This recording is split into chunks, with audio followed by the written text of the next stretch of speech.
obviously I'm not Miss Gabbard. She's actually on the jury in Alza County. Has not had a jury trial in 3 years until this came up, so I came in. I'm actually the director of pupil personnel, new innovation coordinator, chief academic officer, and all that. But for 7 years, I was right next door to Miss Gabbard, and then for 4 years, I was her principal. So I kind of got a little gist of everything about Miss Gabbard.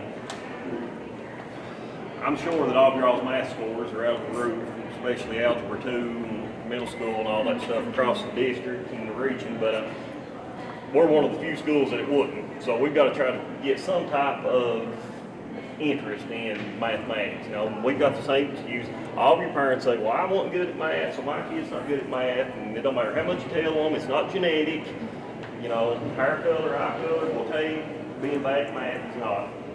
So we're actually trying to do a few more STEM initiatives. This year we've got it with our, actually in the high school, middle school, and when we started some courses actually with our elementary school after Christmas. But one of the things we've done was the robotics. She applied for the grant, she got through the grant, so we have different types of robots and accessories that they actually have to build now. First thing we've done was threw all the instructions away because we want it to be something that they've got to think about, that they've got to be the ones that designs it, they've got to plan it and all that. And so they have a variety of, it's all group, student-led. She just kind of oversees everything. So once they actually design the robot and they've got it working, they have to come up with, all right, how are we going to change stuff? So one of the groups actually made an elevator.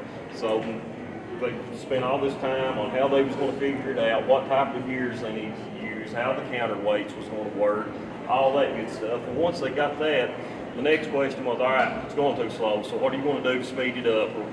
So we started giving them all these questions that they're going to have to come up with. So, all right, if you put a smaller gear on it, is that going to change it? What's the ratios going to change? So the actual mathematical practice has got to be put in. Now, the biggest issue that you have is convincing them that they are still doing math.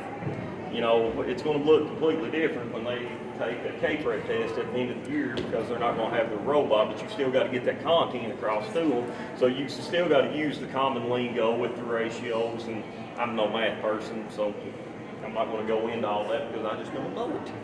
But basically, it's a very hands-on approach. The kids have just fell in love with it, so you've got a lot more there. Instead of trying to find a way to get out of the course and not have to go to an 8th grade or a 7th grade middle school course that's in math, they're actually staying after school 2 days a week and working on robotics. They're doing it that class period, so they're able to actually apply what's going on in the class, the regular math course, as it's going on to the STEM course also. So I really don't know a lot about it. I can talk about 10 minutes on anything, but I'll kind of open it up for questions. The big deal we was trying to get going with all this was to actually get some type of interest in it, and that's worked. Now, how well it's going to work, we'll find out in April when we do our end-of-course assessments.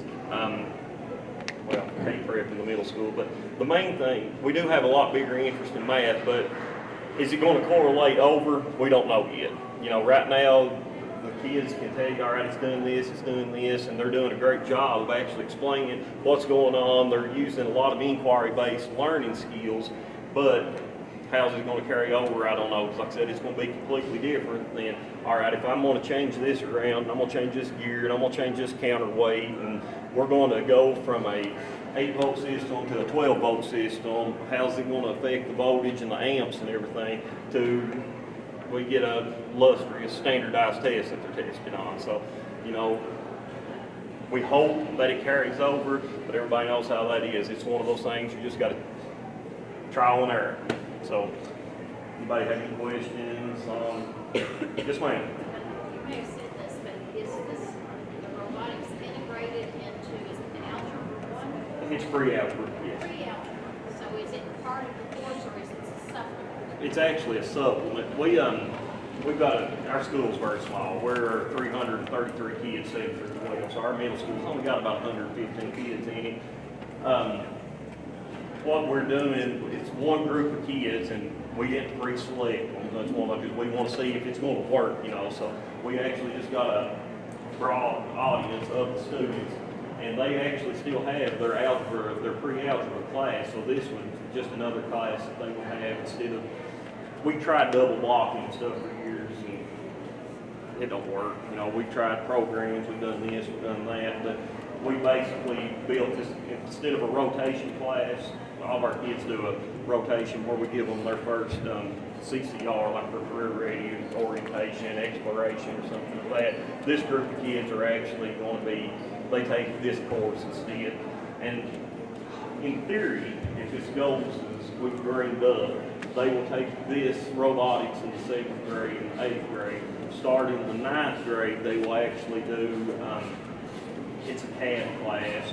Then, you know, geometry, Kentucky counts, you can do a CAD 2 class, that'll count for the geometry credit for Kentucky. They'll count CAD 2 for a geometry course, but they won't count CAD 1 for one, so y'all can figure that out. You got any cool BPSB. But we're going to try to take this one group of kids all the way through just doing these STEM courses. Whether it works, I don't know. Our geometry courses are, they're loving CAD stuff. Like I said, the middle school kids, we got middle school kids that want to actually stay after school 2 nights a week, and we have about 15 to 20 kids that staying after just so they can work on this robotic stuff.